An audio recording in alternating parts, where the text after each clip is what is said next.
இன்றே சப்ஸ்கிரைப் செய்து உங்கள் ஃபேவரட் ஷோகளை காணுங்கள். எப்படி நான் மோனையா கிட்ட சொல்லுவேன்?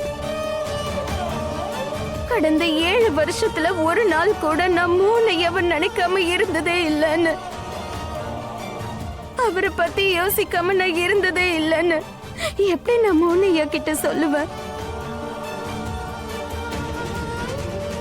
என்னைக்கும் அவரை நான் உயிருக்கு உயிரா காதலிக்கிறேன்னு. அதனாலதான் இது வரைக்கும் இவனை என்னால காதலிக்க முடியல. நான் எப்படி மோனையா கிட்ட சொல்லுவேன்? அவருக்கும் மானஸ்க்கும் பிளட் குரூப் ஒரே மாதிரி இருக்கிறது எதிர்ச்சியான விஷயம் இல்ல. இவனுக்கும் மானஸ்க்கும் ஒரே மாதிரி பிளட் குரூப் இருக்கிறதா எதிர்ச்சியான விஷயம் இல்ல. நான் எப்படி மோனையா கிட்ட சொல்லுவேன்? மானஸோட உடம்புல இப்ப ஏத்த போற அந்த ரத்தம் இவன்து கிடையாது.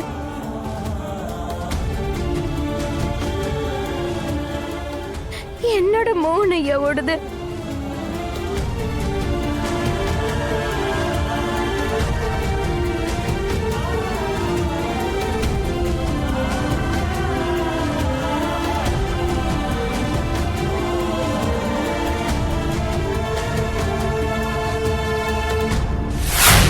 மானஸ்காக ஜெனுனா டென்ஷனா இருக்கேன்னு நம்ப வைக்கணுமே. இல்ல அவளுக்கு என் மேல நம்பிக்கை எப்படி வரும்? அவனா பெத்த பிள்ளை இல்லைன்னாலும் அவன் மேல எனக்கு பாசம் இருக்குன்னு எப்படி நம்ப வைக்கிறது? ஆக்டிங் பண்ணாதானே முடியும். இல்லைன்னா அவ அவ்வளவு சீக்கிரம் நம்ப மாட்டாளே. இல்ல அவ உன்னை பார்த்த உடனே அப்படியே உருகணும். நீ டென்ஷனா இருக்க, பையன் நினைச்சு கஷ்டப்படுறேன்னு அவன் நம்பணும். அந்த அளவுக்கு இருக்கணும் ஆக்டிங்.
ராதிகா,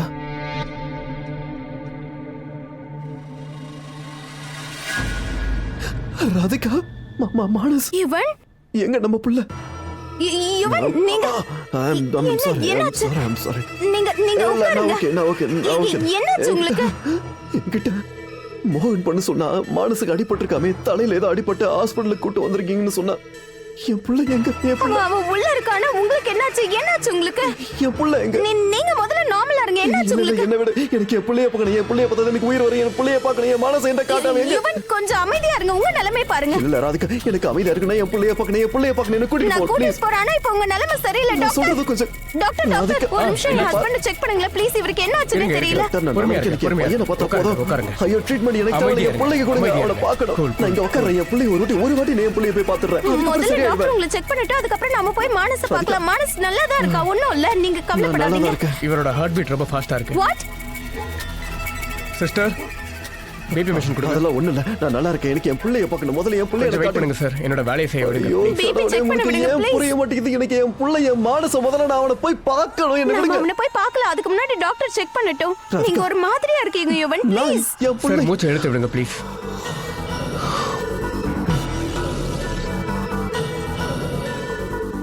இவருக்கு பிபி ரொம்ப ஹையா இருக்கு. வாட்? இவரை உடனடியாக அட்மிட் பண்ணி ஆகணும். நீ என்ன பண்ணணுமோ சீக்கிரம் பண்ணுங்க. நீங்க கொஞ்சம் அமைதியா இருங்க சார் ப்ளீஸ். உங்க பிபி ரொம்ப அதிகமா இருக்கு, நிலைமையை புரிஞ்சுக்கோங்க சார். அதுக்கு எனக்கு என் புள்ளைய சார் ப்ளீஸ் என் கூட வாங்க, கோஆபரேட் பண்ணுங்க. சிஸ்டர், இவரை உள்ள கூட்டிட்டு போங்க. சார் ப்ளீஸ் தயவு செஞ்சு உள்ள போங்க. சார் ப்ளீஸ் அமைதியா இருங்க. சார் தயவு செஞ்சு நான் சொல்றத கேளுங்க. நீங்க போங்க sir. I will just come back.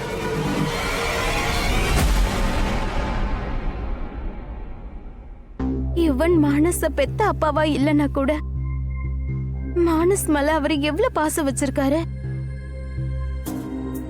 இவன் சொல்றது கரெக்ட் தானே. மானஸ் மேல அவர் உயிரையே வச்சிருக்காரு. இல்லன்னா நான் இவன் கிட்ட இருந்து மானஸ பிரிக்க முடியாது. என்னால அப்படி பண்ண முடியாது. பிபி அதிகமானதுனால தானே என் புள்ள மேல இவ பாசமா இருக்குன்னு இவன் நம்புனா.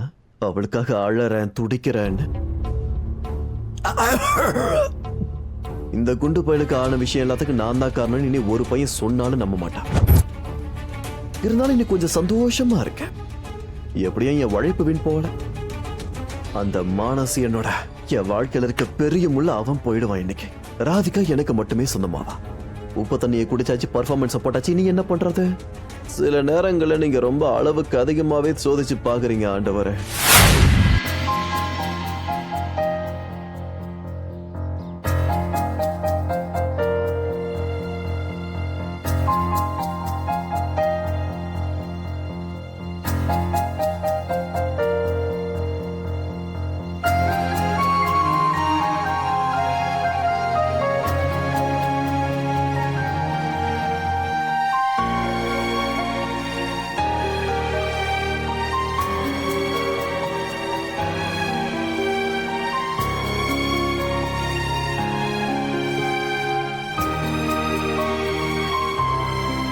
ரொம்ப பெயினா இருக்குல்ல, ரொம்ப கஷ்டமா இருக்குல்ல. அப்பா கிட்ட போய் சொன்னது, அவரை உங்ககிட்ட இருந்து பிரிக்க ட்ரை பண்ணி. இல்ல, அந்த மாதிரிலாம் ஒண்ணும் கிடையாது. அப்புறம் ஏன் உங்க கண்ணு இவ்வளவு கலங்கி போயிருக்கு? அது உனக்கு மனசோட நிலைமை கண்ணுக்கு தெரியலையா? அவனை பத்தி யோசிச்சுக்கிட்டு தான் நான் இங்க அழுதுகிட்டு இருக்கேன். இல்ல, நீங்க மானஸ்காக இல்ல, உங்க மோகன் ஐயாக்காக அழுறீங்க.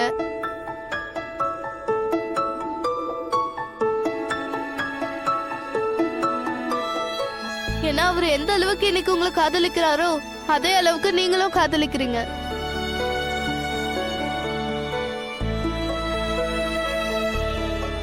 அவர் எந்த அளவுக்கு டென்ஷனா இருக்காரோ நீங்களும் அதே அளவுக்கு டென்ஷனா இருக்கீங்க.